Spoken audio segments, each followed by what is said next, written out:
काज़ीअमन जी UC Haveli में अञा ताईं ॻोठनि मां बरसाती पाणी निकाल न थियो आहे। ॻोठाणनि लाॻापियल इंतिज़ामिया खे शिकायतूं कयूं आहिनि पर पाणी निकाल न करायो आहे।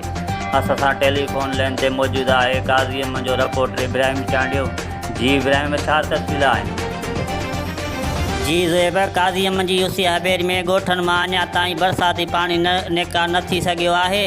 बाअसर वॾेरा जेका आहिनि उहे शेख खां धारे चोले करोड़ कासिम नाले में छोड़ कयल पाणी खे रोके छॾियो आहे, जंहिं सबबु केतिरा ई ॻोठ पाणीअ हेठि आहिनि, जिन में मोहम्मद साजिद चांडियो, नबी वेश डायरी, अता मोहम्मद चांडियो, सादिक भट्टी, अली बख्श माछी, वरियाम जोखियो, लीमो जोखियो ऐं पबजो ऐं ॿिया ॻोठ शामिल आहिनि। बरसाती पाणी खे रस्तो न मिलण करे यूसी हवेली में ॿोॾ वारी सूरत हाल हींअर बरक़रार आहे।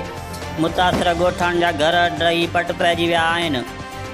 इंतिज़ामिया जेको आहे उनखे बार बार शिकायतूं कयूं वयूं आहिनि पर अञा ताईं उन्हनि को बि तहरीक न वरितो आहे। जेका मुतासिर आहिनि ॻोठनि जा माण्हू उहे बेयारो मददगार वेठल आहिनि। जी काज़ीअमन जी यूसी हवेली जे ॻोठनि मां बरसाती पाणी निकाल न थी सघियो आहे। ख़बरुनि में वधीक एतिरो ॾिसंदा रहो सच जो आवाज़।